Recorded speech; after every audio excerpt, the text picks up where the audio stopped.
ప్రభువైన యేసుక్రీస్తు నామములో మీ అందరికీ హృదయపూర్వకమైన వందనాలు తెలియపరుస్తున్నాను. ప్రియులారా, పరిశుద్ధ గ్రంథంలో నుండి యెషయా గ్రంథం 9వ అధ్యాయం 6వ వాక్యాన్ని ఈ పూట ధ్యానం కొరకై మనం చదువుకుందాం.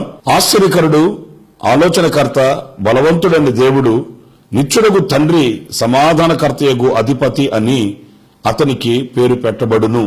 చూడండి, ఈ వాక్యములో మన ప్రభువును గూర్చి ఆయన మనకు నిత్యుడగు తండ్రి అని ప్రవక్త ప్రవచిస్తూ ఉన్నాడు.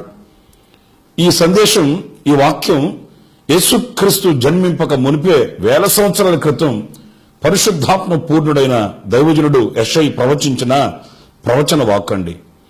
1000 సంవత్సరాల క్రితమే ఆయన ప్రవచించిన ఈ ప్రవచనాలలో మన ప్రభువును గూర్చి మనకు నిత్యుడగు తండ్రి అని వ్రాస్తున్నాడు.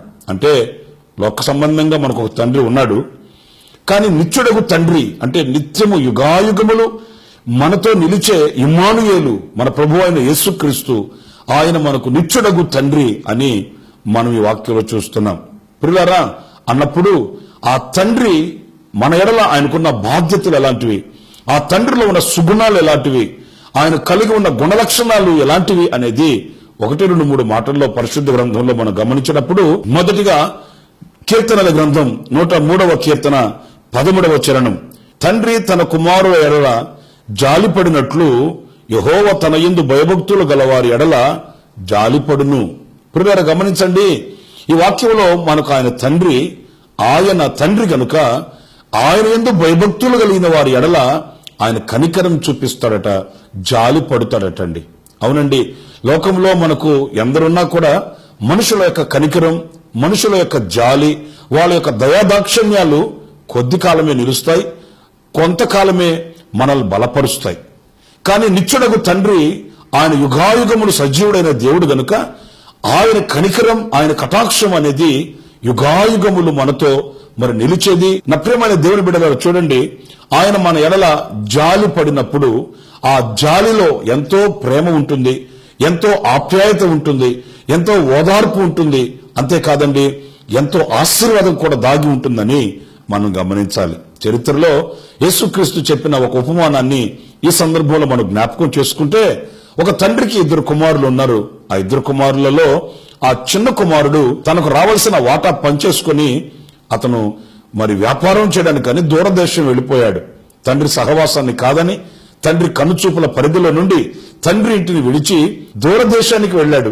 వ్యాపారం చేయాలి, ఆస్తి సంపాదించాలి, డబ్బు కూర్చాలి, ఏదో పేరు ప్రఖ్యాతులు గాంచి సమాజంలో తనకంటూ ఒక ఉన్నత స్థానాన్ని సంపాదించుకోవాలన్న ఆశతోనే పాపం వెళ్ళాడు. కానీ ఆశించింది ఒకటైతే అక్కడ జరిగింది మరొకటి జరిగింది.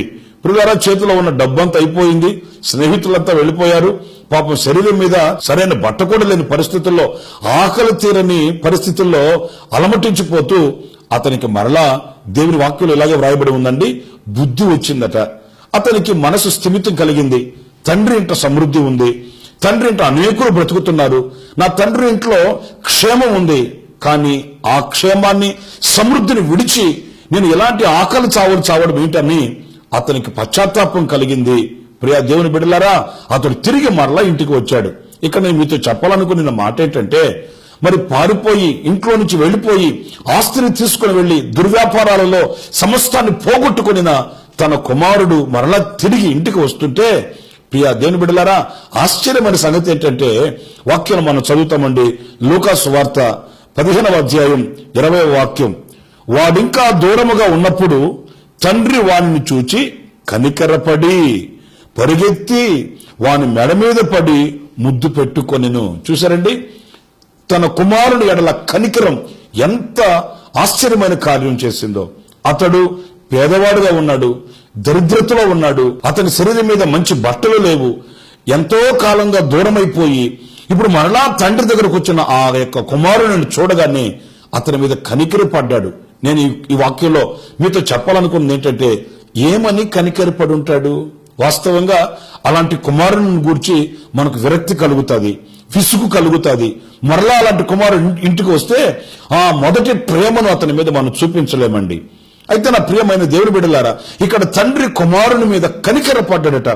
ఏమని కనికరపడి ఉంటాడు అనంటే, ప్రియ దేవుని బిడ్డలారా, ఒకవేళ కుమారుడు తండ్రి ఆస్తి తీసుకుని వెళ్లి దుర్వ్యాపారాలలో ఖర్చు పెట్టి దాని అంతటిని పోగొట్టుకున్నా ఇప్పుడు తండ్రికి కుమారుని మీద కనికరం ఏమని కనికరపడి ఉంటాడంటే, ఇది తెలియక జరిగిన పొరపాటు, ఇది తెలియక అతడు అవలంబించిన పద్ధతి, అతడు తెలియక చేశాడు గనుక, ఎరుగక అతడు ప్రవర్తించాడు గనుక అతనిని నేను క్షమించాలి అని తండ్రి కుమారుని మీద కనికరపడి.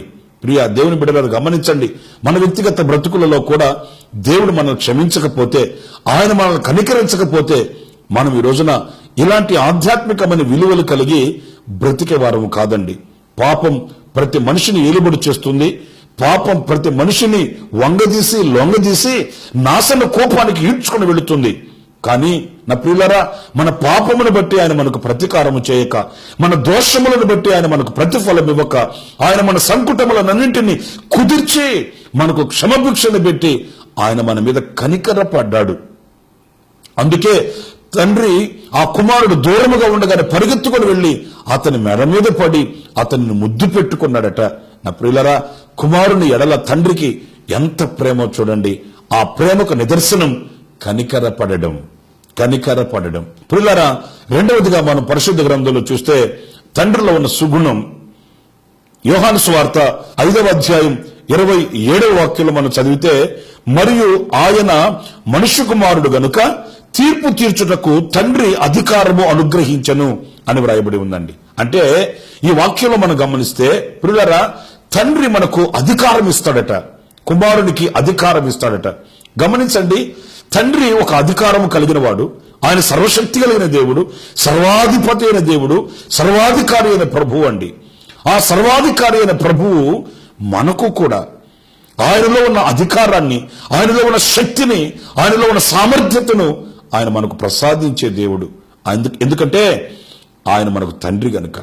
చూడండి, ప్రతి తండ్రి కుమారుల ఎడల ఏమని ఆశిస్తాడు? తనంతటి వాడు కావాలి, ఇంకా తనకంటే అధికుడు కావాలి అని ఆశిస్తాడు కనుక, అలాగే మన పరలోకపు తండ్రి అయిన మన ప్రభువు కూడా ఆయన మనకు అధికారమునిస్తాడట. ఈ రోజున ఈ అధికారాన్ని కోల్పోయి పరిస్థితులకు లోబడిపోతూ, సమస్యలలో తడబడిపోతూ, సాతానికి శిరస్సు వంచి, నా ప్రియులారా, దేవునికి దూరమై అపజయాలమయం అవుతున్న వారు అనేకులు లేకపోలేదండి. అందుకే దేవుని వాక్యం అంటుంది, ఆయన మనకు తండ్రి కనుక ఆయన మనకు అధికారాన్ని ఇస్తాడట. ఎలాంటి అధికారం ఇస్తాడు అనంటే, లేఖనాల్లో మనకు ఒక మాట కనిపిస్తుందండి. యోహాను సువార్త 9వ అధ్యాయం 1వ వాక్యం అండి. ఈ వాక్యంలో మనం గమనిస్తే, ఆయన తన 12 మంది శిష్యులను పిలిచి సమస్తమైన దయ్యముల మీద శక్తిని, అధికారమును, రోగమును స్వస్థపరచు వరమును అనుగ్రహించి. చూసారండి, తన శిష్యుల్ని ఆయన పరిచర్య కొరకు పంపించబోతున్నాడు. తన శిష్యుల్ని సాగనంపుతూ ఆ శిష్యులకు ఆయన అధికారమునిచ్చాడట. ఎలాంటి అధికారమో తెలుసండి? రోగములను స్వస్థపరిచే అధికారం, అలాగే దయ్యముల మీద శక్తిని ఆయన అనుగ్రహించి. ఎందుకంటే లోకములో ఈ రోజున మనిషిని వంగదీసి మనిషిని ఈడ్చుకుని వెళుతున్న పరిస్థితులు ఇవేనండి. ఒకవైపు రోగాలు, మరొక వైపు చీకటి శక్తులు, మరొక వైపున పరిస్థితుల ప్రభావాలు మనిషి మీద విరుచుకు పడుతున్నాయి.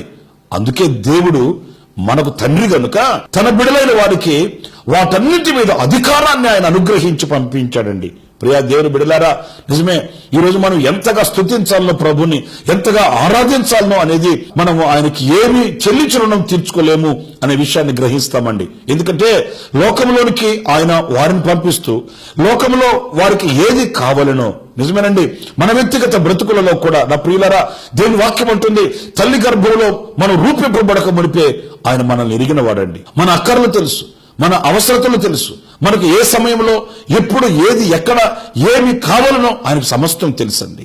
అందుకే ఆయన వాటన్నింటి మీద అధికారాన్ని మనకు అనుగ్రహించి మనలో ఒక విజయవంతమైన మార్గాలలో నడపాలని, విజయవంతమైనటువంటి మార్గాలలో అనేకులకు సాక్షిగా మనం నిలవాలని ఆశ కలిగిన తండ్రి గనుక ఆ తండ్రి మనకు అధికారాన్ని ఇస్తాడు. నిజమే, అపోస్తలుల చరిత్రలో మనం చదివితే వాళ్ళ పరిచర్యలో వాళ్ళు అద్భుతాలు చేయగలిగారండి. ఎక్కడికి వెళితే అక్కడ ఆశీర్వాదకరముగా, దీవెనకరముగా ప్రభువుకు ఘనమైన సాక్షులుగా నిలబడగలిగారు. ఎందుకంటే వాళ్ళకు అధికారం ఇవ్వబడింది గనుక. ఈ రోజున మన వ్యక్తిగత బ్రతుకులలో కూడా ఆ అధికారాన్ని మనం కలిగి ఉండాలి. ఆ అధికారాన్ని మనం పొందుకొని, నా ప్రియ దేవుని బిడ్డలారా, మనము ముందుకి కొనసాగాలి. ఎందుకంటే ఆయన మనకు తండ్రి, మనము ఆయనకు కుమారులం. ఆ తండ్రి మనకు అధికారం ఇస్తాడు. మరొక మాట కూడా నేను మీకు జ్ఞాపకం చేయనా, ఆయనకు మనం ఏదైనా ఆయాసకరమైన మార్గాలలో నడిస్తే, మనము ఆయనకు దూరంగా ఒకవేళ మన నడవడిక మార్చబడితే ఆయన మనల్ని గద్దిస్తాడండి. ఎందుకంటే తండ్రి కదండి. అందుచేత లేఖనాల్లో చూడండి, ఆ మాట కూడా మనం చదువుతాం. సామెతల గ్రంథం 3వ అధ్యాయం 12వ వాక్యంలో, తండ్రి తనకు ఇష్టుడైన కుమారుని గద్దించు రీతిగా యెహోవా తాను ప్రేమించిన వారిని గద్దించును. చూడండి, ఆయన తండ్రి కనుక మనల్ని గద్దిస్తాడు. పరాయి వాళ్ళైతే, అయినపోయిన వాళ్ళైతే, రక్త సంబంధికులైతే, ప్రియమైన దేవుడు బిడ్డలారా, వాళ్ళు ఎలా నడిస్తే మనకెందుకు, వాళ్ళు ఎలా బ్రతికితే మనకెందుకు, వాళ్ళు ఎలాంటి శ్రమలలో, కష్టాలలో, నష్టాలలో, బాధల్లో, బాకుపోట్లు లాంటి మాటలతో నలిగిపోతూ చితికిపోతూ ఎలాంటి కర్మ అనుభవిస్తే మనకెందుకు అనుకుని ముఖం చాటేసుకుని వెళ్ళిపోవచ్చండి. కానీ ఆయన తండ్రి మన జన్మకు కారకుడండి. అందుచేత ఆ తండ్రి అయిన దేవుడు మనం ఆయనకు దూరాన వెళ్ళిపోతుంటే, మన అడుగుజాడలు ఆయనకు ఆయాస్కరముగా ఉన్నప్పుడు, ఆయన మనసులో మన మీద ఆయనకి వేదన కలిగినప్పుడు, ఆ చేదైన వాటి విషయంలో ఆయన మనల్ని గద్దిస్తాడంటండి. ఎందుకంటే గద్దించేది మనల్ని నలిపివేయడానికి కాదు, మనల్ని బాధించడానికి కాదు, మనల్ని నాశనం చేయడానికి కాదండి. ఆయన మనల్ని క్షేమం కోరి, మన యొక్క అభివృద్ధిని తలంచి, మన యొక్క ఆశీర్వాదాన్ని ఆశించిన తండ్రి కనుక ఆయన మనల్ని గద్దిస్తాడండి. అదే ఈ వాక్యం మనం చదువుతున్నాం. తండ్రి తనకు ఇష్టుడైన కుమారుని గద్దిస్తాడట. నా ప్రియమైన దేవుని బిడ్డలారా, ఆ గద్దింపు మనం విన్నప్పుడు మనం సరిచేసుకునవలసిన అవసరం ఉంది. మనం ఆయనకి సరైన మార్గాలలో, ఆయనకు ప్రీతికరముగా, ఆయనకు ఆనందకరముగా, ఆయనకు సంతోషకరముగా మనం బ్రతుకుతున్నామా లేదనని పరీక్షించుకున్న వారమై, ఆ విషయంలో మనము పశ్చాత్తాప్తులమై ఆయన సన్నిధిలో క్షమభిక్షను వేడవలసిన అవసరం కూడా మన మీద ఉందండి. గమనించండి నా ప్రియమైన దేవుని బిడ్డలారా, ఒక చిన్న మాట నేను మీతో చెప్తాను. అదేంటంటే, దావీదును గూర్చి, దావీదు నా హృదయానుసారుడు అని వ్రాయబడి ఉందండి. దావీదుకి శాశ్వతమైన కృప నేను చూపిస్తున్నాను అని కూడా వ్రాయబడి ఉందండి. అయితే ఆశ్చర్యమైన సంగతి ఏంటంటే, ఇంత హృదయానుసారుడైన వ్యక్తి, దేవుని కృపను పొందుకున్న వ్యక్తి, చిన్ననాడే దేవుని దృష్టిలో మరి మెదిలిన వ్యక్తి ఒకే ఒక్క పాపం చేశాడటండి. రాజుల మొదటి గ్రంథం 15వ అధ్యాయం 4వ వాక్యంలో చదివితే, దావీదు హిత్తీయుడైన ఊరియా సంగతి యందు తప్ప తన జీవిత కాలమంతయు యెహోవా దృష్టికి యథార్థముగా నడుచుచు యెహోవా అతనికి ఇచ్చిన ఆజ్ఞలలో దేని విషయమందును తప్పిపోకుండెను. ప్రియులారా గమనించండి, దావీదును గురించి దేవుడు సాక్ష్యం చెప్తున్నాడండి. హిత్తీయుడైన ఆ ఊరియా విషయంలో మాత్రమే అతడు దేవునికి మరి విరోధి అయ్యాడు, దేవుని సరళతను తొలగాడు, దేవుని ఎదుట దోషిగా నిలబడ్డాడండి. ఆ ఒక్క విషయంలోనే అన్నప్పుడు ప్రియులారా గమనించండి, అంత నీతిమంతుడు కదా, ఇంత యథార్థవంతుడు కదా, నా హృదయానుసారమైన వ్యక్తి కదా, నా కృపను పొందుకున్న వ్యక్తి కదా, ఆ ఒక్కటేగా పాపం చేసింది అని ఆయన సమర్థించలేదండి. ఎందుకంటే మనం ఆరాధించే మన ప్రభువు మచ్చ, మడత, డాగు, కళంకము లేని పరిశుద్ధుడైన దేవుడండి. పరిశుద్ధుడైన దేవుడు అనుటకు ఒకే ఒక్కడు యోగ్యమైన వాడండి. ఆయనే మన ప్రభు అయిన యేసుక్రీస్తు. ఆయన నడునెత్తి మొదలుకొని అరికాల వరకు కూడా ఎలాంటి మచ్చను మనం చూపించలేం. యేసుక్రీస్తు యొక్క పరిశుద్ధత ముందు శిరస్సు వంచక తప్పదండి. ఎందుకంటే ఆయన జన్మలో, ఆయన జీవితంలో, ఆయన మరణములో, ఆయన పునరుద్ధానములో ఈనాటికి కూడా ప్రియ దేవుడి బిడ్డలారా, ఆయనలో ఎలాంటి పాపము లేని పరిశుద్ధుడైన దేవుడు, సంపూర్ణుడైన ప్రభు అండి. అంతటి పరిశుద్ధుడైన దేవుడు మనలో ఎలా ఆయన ఏమి ఆశిస్తున్నాడు అనంటే, ఆయన ఎంత పరిశుద్ధుడో మనము కూడా అంతటి పరిశుద్ధులమై ఉండాలని, ఆయన అడుగుజాడలలో మనం నడవాలని, ఆయన సమానమైన సంపూర్ణతకు మనం ఎదగాలని ప్రియ దేవుని బిడ్డలారా వాంఛించిన ఆ శక్తి కలిగిన ఆ దేవుడు దావీదు విషయంలో ఒక్క పాపం విషయంలో కూడా ఆయన సమర్థించలేదు. కానీ వెంటనే దావీదుని హెచ్చరించడం ప్రారంభించి గద్దించాడండి. చూడండి, ఆ మాట కూడా మనం చదువుతాం పరిశుద్ధ గ్రంథంలో. సమూయేలు రాసిన 2వ గ్రంథం 12వ అధ్యాయం 10వ వాక్యంలో, నీవు నన్ను లక్ష్యము చేయక హిత్తీయుడగు ఊరియా భార్యను నీకు భార్య ఎగునట్లు తీసుకొనినందున నీ ఇంటి వారికి సదాకాలము యుద్ధము కలుగును. చూసారండి, వెంటనే దేవుని యుద్ధ నుండి నా ప్రియమైన దేవుని బిడ్డలారా దావీదు దగ్గరికి వర్తమానం వచ్చేసింది. ఏమనో తెలుసా? నీవు నాకు భయపడక ఈ హేయమైన కార్యము చేసినందువలన ఇదిగో నీకు ఈ శిక్షను నేను విధిస్తున్నాను, నిన్ను సరిచేయడానికి, నిన్ను బాగు చేయడానికి, నిన్ను మరలా నా సరళతలో నిలబెట్టడానికి అన్నట్లుగా నా ప్రియులరా దావీదుని హెచ్చరించినట్లుగా, దావీదుని గద్దించినట్లుగా, దావీదుని సరిచేసినట్లుగా ఈ వాక్యంలో మనం గమనిస్తాం. వెంటనే దావీదు కూడా పశ్చాత్తాపడ్డాడు, తన అవిధేయతను గుర్తించాడు, ప్రభు సన్నిధిలో క్షమాభిక్షను వేడి కనికరింపబడ్డాడు.